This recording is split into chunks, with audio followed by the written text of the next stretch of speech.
บ่ពិតព្រះគុណព្រះកាំងរុណា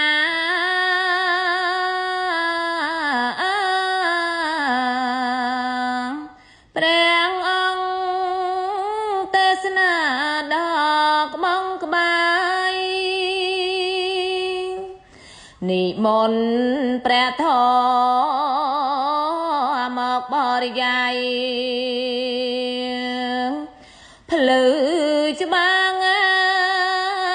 សំសាយកើតប្រាជ្ញាអធរួងនៃធម៌ផ្អែមត្រជាក់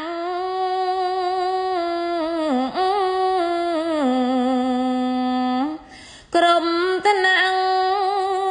វត្តវាំងនៃជ្រាវជ្រៅបង្ហា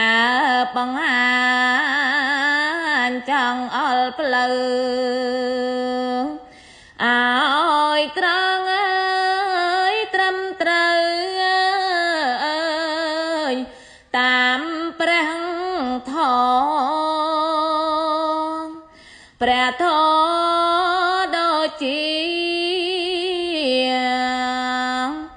ទាំងអមរិត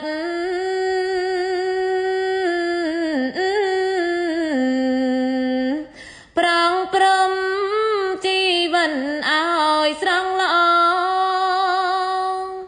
គ្មានបាបអកុសលខ្វល់វឹកវរលែងចង់វិលវល់ក្នុងសង្សារអនុមោទនាកុសលផលបុណ្យស្ដាប់ធម៌ទេសនាសូមឲ្យបានជាបច្ច័យរួចផុតចាកទុក្ខទាំងពួងកើតជាតិណា